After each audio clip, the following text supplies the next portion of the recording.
अगला आपका टॉपिक है मानव भूगोल की प्रकृति यानी नेचर। देखिए हर विषय का अपनी अलग अलग प्रकार की प्रकृति होती है। जैसे मान लीजिए आपके अर्थशास्त्र होती है, उसकी प्रकृति होती है वो होती है कीमत, पैसा। कीमत, हर वस्तु की कीमत होती है, हर वस्तु की मांग होती है, हर वस्तु की पूर्ति होती है। तो ये अर्थशास्त्र की क्या है कि आपकी प्रकृति। इसी प्रकार भूगोल शास्त्र होता है, उसकी प्रकृति है चट्टानी, यानी वो शास्त्र आपके चट्टानी प्रकार का है। जैसे इसी प्रकार इतिहास है, तो इतिहास की प्रकृति होती है वो समय से आती है। तो इसी प्रकार जीन ब्रूस ने कहा था कि जिस प्रकार अर्थशास्त्र का संबंध, किसने कहा था? जीन ब्रूस ने। जीन ब्रूस ने कहा था कि जिस प्रकार अर्थशास्त्र का संबंध कीमतों से, भूगोल शास्त्र का संबंध चट्टानों से, इतिहास का संबंध आपका संबंध समय से, टाइम से, मानव शास्त्र का संबंध प्रजाति से, इसी प्रकार भूगोल का संबंध होता है स्थान से, स्पेस, स्थान है स्पेस से। तो इसी प्रकार मानव भूगोल की जो प्रकृति हो इस प्रकार की कि मानव भूगोल की प्रकृति में मानवीय क्रियाकलाप केंद्रीय बिंदु है, यानी मानव भूगोल के अंदर सबसे महत्वपूर्ण माना गया है, वो माना गया है मानव और मानव की क्रियाकलाप। आगे देखिए पृथ्वी पर जो भी मानव निर्मित दृश्य होते हैं, यानी मानव के द्वारा जितने भी दृश्य बनाए, जैसे मान लीजिए नगर है, महानगर है, जितनी प्रकार की बस्ती हैं, सड़कें हैं, नहरें, रेलवे और ब्रिज है, ये जितनी भी प्रकार की जिसका प्रत्यक्ष और अप्रत्यक्ष रूप से मानव का हाथ होता है, तो मानव द्वारा जो बनाए गए निर्मित दृश्य होते हैं उन सब का अध्ययन हम मानव भूगोल में किया जाता है। कुल मिला के कहने का मतलब है कि जो मानव है, मानव के द्वारा जितने भी निर्मित दृश्य होते हैं उन सभी दृश्यों का अध्ययन है हम किसमें करते हैं? मानव भूगोल में करते हैं। इसलिए मानव भूगोल की जो प्रकृति होती है वो किस प्रकार की? मानवीय होती है, या मानव भूगोल की स्थान से संबंधित अध्ययन उसमें किया जाता है। आगे की मानवीय क्रियाकलापों का विकास कब, क्यों, कहाँ, कैसे, इन सभी प्रश्नों का उत्तर है अब केवल और केवल मानव भूगोल दे सकता है कि कोई भी घटना है कब हुई, कहाँ हुई और कैसे हुई। इन सभी प्रश्नों का उत्तर है वो मानव भूगोल के अंदर मिलता है। जैसे मान लीजिए प्राचीन काल के अंदर आदिमानव था, तो वो आदिमानव क्या करता था कि प्रारंभ के अंदर उसका विकास बहुत ही कम हो रखा था, तो वो प्रकृति से डरता था, प्रकृति की पूजा करता था। तो उस समय उसमें धीरे धीरे उसका विकास होता गया। तो पहले तो पूर्ण रूप से वो प्रकृतिवादी था, लेकिन धीरे धीरे उसका विकास होता गया। तो उसने कब, कहाँ, कैसे, इन चीजों के प्रश्न है उसको धीरे धीरे मिलते गए। तो ये कहने का मतलब कब, क्यों, कहाँ जैसे प्रश्नों का उत्तर है वो मानव भूगोल की प्रकृति में या मानव भूगोल के अंदर मिलता है। तो देखिए मानव क्रियाकलापों का विकास कब, कहाँ, कैसे हुआ आदि प्रश्नों का भौगोलिक दृष्टिकोण से प्रस्तुत करना कि मानव भूगोल की प्रकृति को प्रकट करता है। तो इस प्रकार देखिए मानव भूगोल की जो प्रकृति होता है, नेचर होता है, वो अन्य विषयों के जिस प्रकार अन्य विषयों का नेचर है उसी प्रकार मानव भूगोल का होता है। मानव भूगोल की जो प्रकृति है वो स्थान, स्पेस से संबंधित होती है। जैसे अन्य विषयों की अर्थशास्त्र है उसकी कीमत से, भूगोल शास्त्र की चट्टानों से, इतिहास की समय से, मानव शास्त्र की प्रजाति से, विज्ञान की वैज्ञानिक प्रकार की प्रकृति होती है। इसी प्रकार स्थान से संबंधित होते हैं, लेकिन वो प्रत्यक्ष और अप्रत्यक्ष से उसमें क्या है? मानवीय क्रियाएं होती है, वो सभी इसमें शामिल होती है। अब आपका अगला टॉपिक है मानव भूगोल का विषय क्षेत्र, यानी मानव भूगोल के अंदर किन किन विषयों का अध्ययन किया जाता है। अब मानव भूगोल है, आपको पता है मानव भूगोल एक विस्तृत विषय माना गया है। इसके अंतर्गत कौन कौन से विषयों का अध्ययन किया जाता है? तो मूल रूप से मानव भूगोल के जो विषय क्षेत्र है, विषय क्षेत्र या अध्ययन क्षेत्र, इसकी बात है कि मानव भूगोल के अंदर किन किन विषयों का या किन किन विषयों का अध्ययन किया जाता है, अध्ययन क्षेत्र। तो इसके अंदर प्रमुख रूप से 6 अध्ययन क्षेत्र बताए गए हैं, जिसमें सबसे पहले जनसंख्या। विषय क्षेत्र में जनसंख्या के अंदर किन किन विषयों का अध्ययन किया जाता है, जिसके अंदर देखिए सबसे ज्यादा है जनसंख्या वितरण का अध्ययन किया जाता है।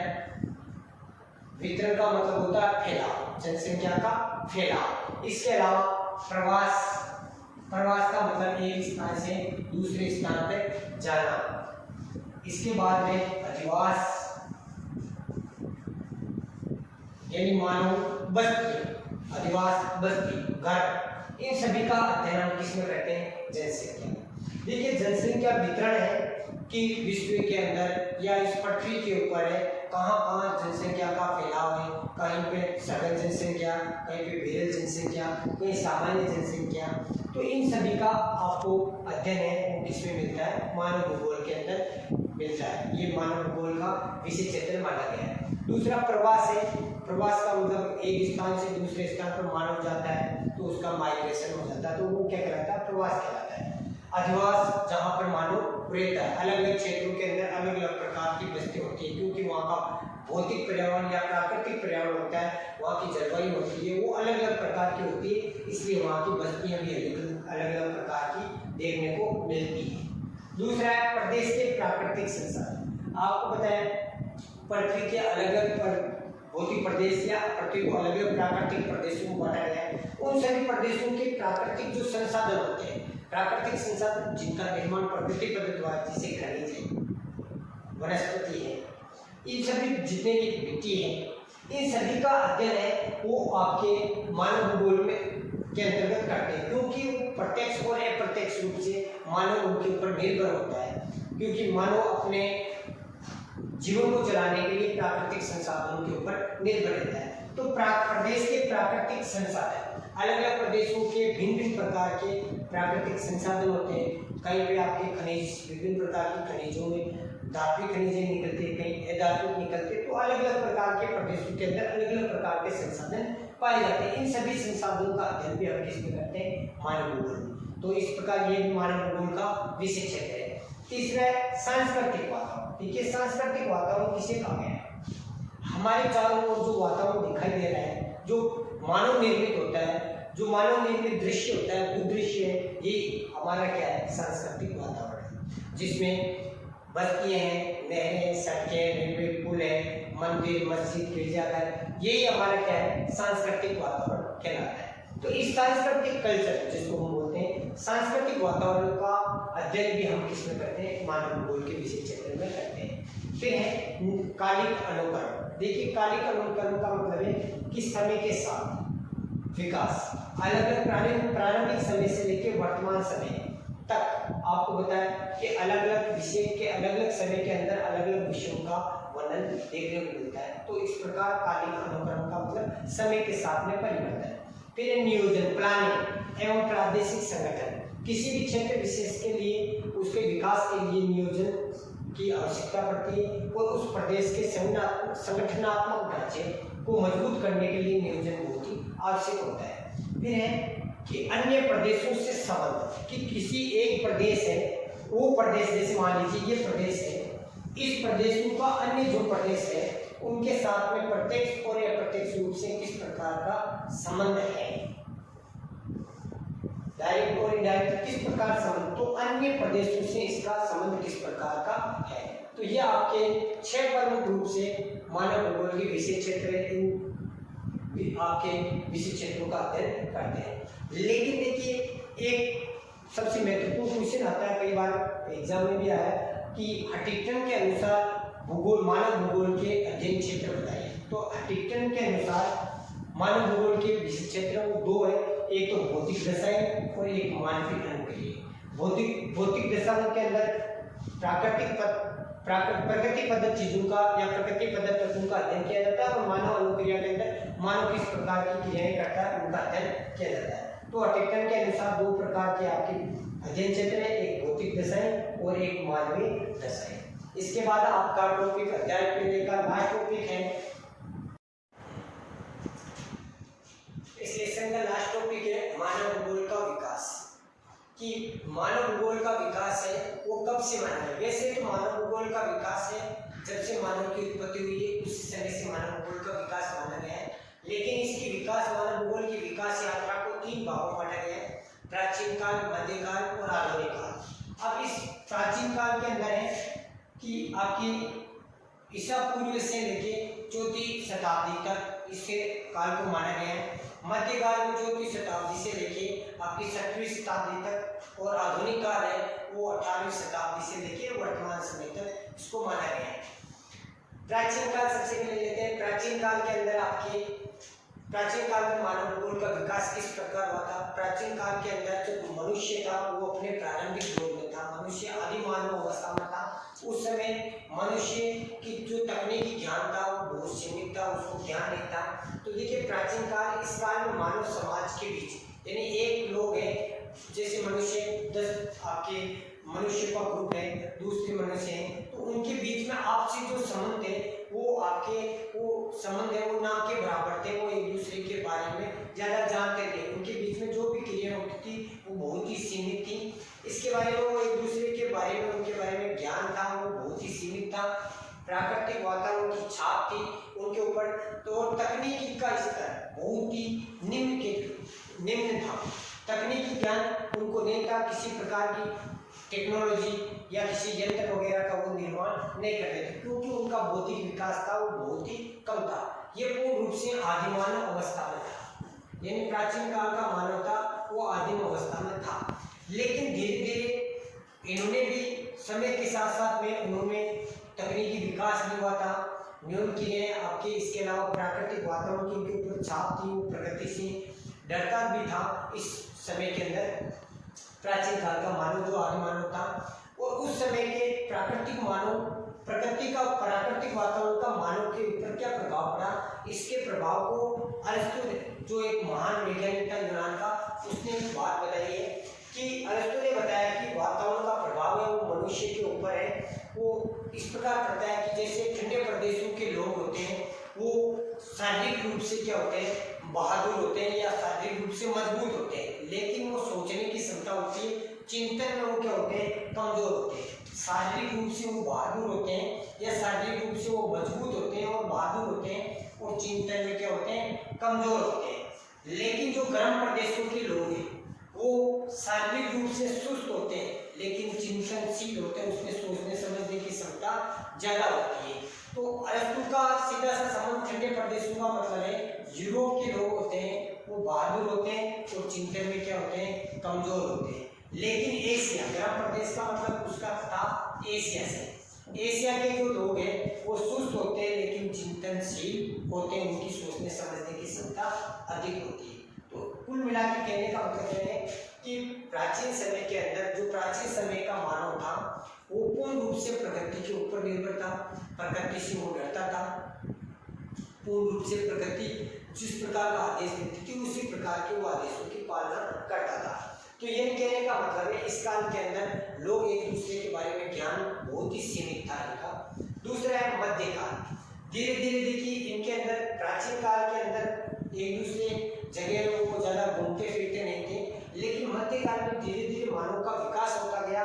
तो उन्होंने नौचालन संबंधी कुशलताओं यानी जहाजों का निर्माण किया, जहाजों विभिन्न प्रकार की खोजें की, अन्वेषण यानी खोजें की, तथा तकनीकी ज्ञान और दक्षता दिखाया। वो एक दूसरे देशों से क्या है, भ्रमण करने के लिए वो देशों के अंदर एक दूसरे देश के बारे में जानने के इच्छुक थे तथा एक दूसरे देशों की खोज भी की थी।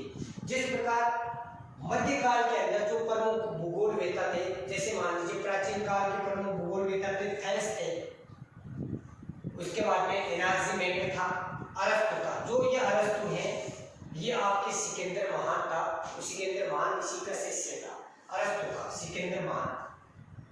इसके अलावा इतिहास का जनक हेरोडोटस, इसने भी प्राचीन काल के अंदर हेरोडोटस ने बताया था कि जो आदिम जनजाति होती है या घुमकर जाति और स्थायी कृषि होती है उनके ऊपर भी वातावरण का प्रभाव पड़ता है। स्थायी कृषि और घुमकर जनजाति के ऊपर वातावरण का प्रभाव पड़ता है।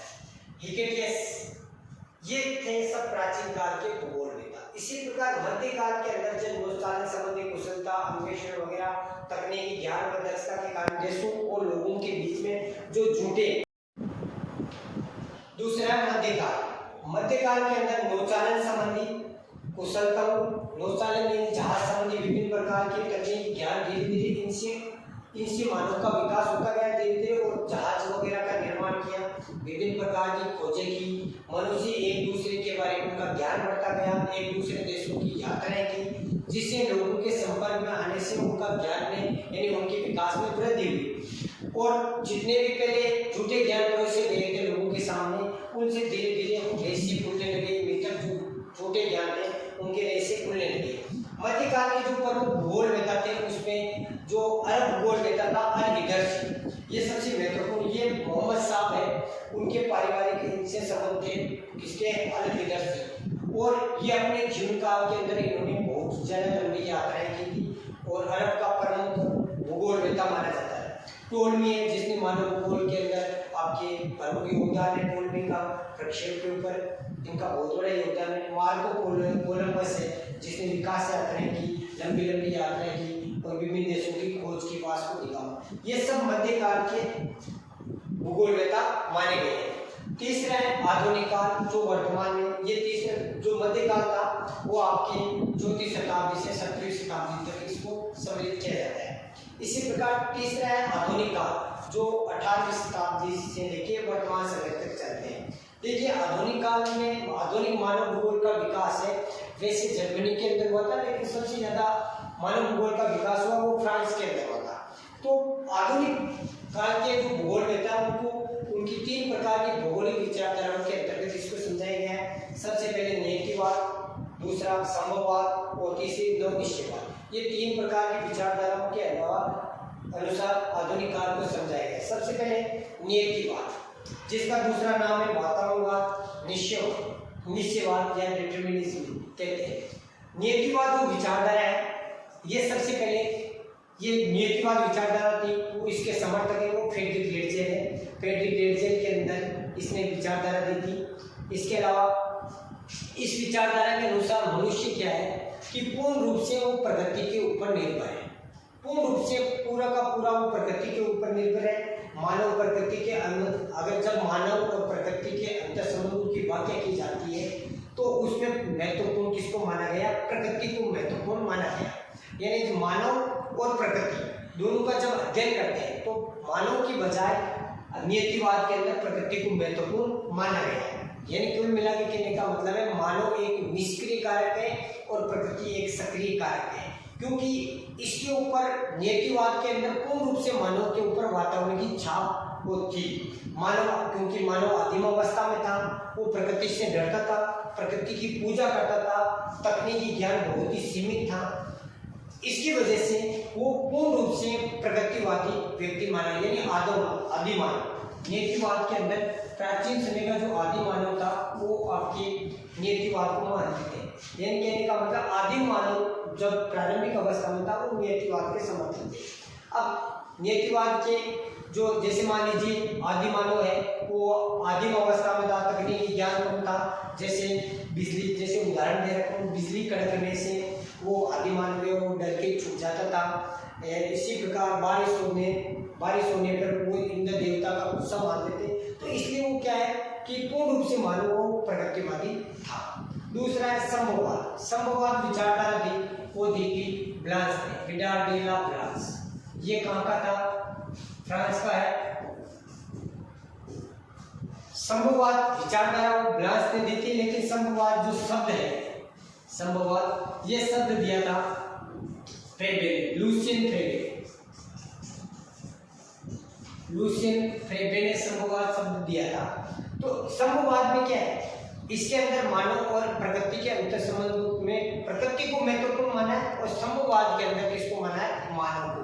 जब मानव और प्रकृति के अंतर संबंधों में अध्ययन किया जाता है तो मानव को सक्रिय अभिकर्ता और प्रकृति को निष्क्रिय अभिकर्ता के रूप में अध्ययन किया जाता है।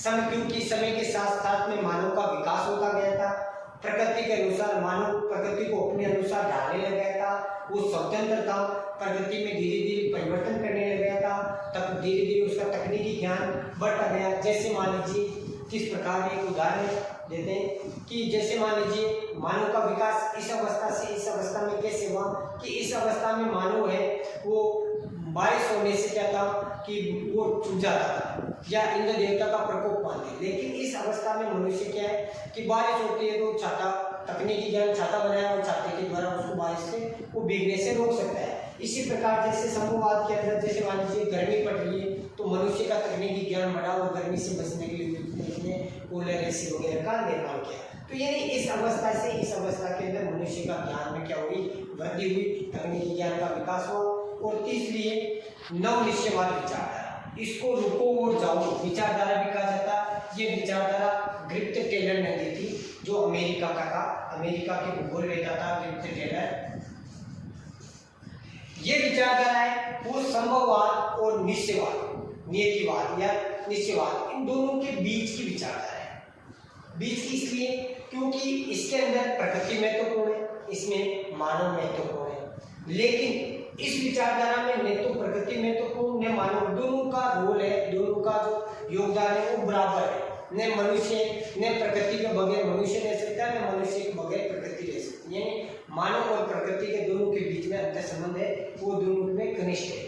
इसको रुको और जाओ विचारधारा इसलिए कहा जाता है क्योंकि ये एक विचारधारा है वो ट्रैफिक पुलिस की भांति कार्य करता है। जैसे ट्रैफिक पुलिस के अंदर ट्रैफिक पुलिस वाले व्यक्ति रहता है, वो क्या करता है कि वाहन की गति को धीमी या ज्यादा कर सकता है, लेकिन उसकी दिशा नहीं बदल सकता। गाड़ी की आवाज या मान लीजिए गाड़ी की जो स्पीड है उसको कम कर सकता है, ज्यादा कर सकता है, लेकिन उसकी दिशा नहीं मोड़ सकता। इसी प्रकार ये विचारधारा भी यही इंगित करती है कि मानव और प्रकृति दोनों एक साथ दोनों सामंजस्य के साथ में चल सकती है, दोनों एक दूसरे के बिना अधूरे माने गए।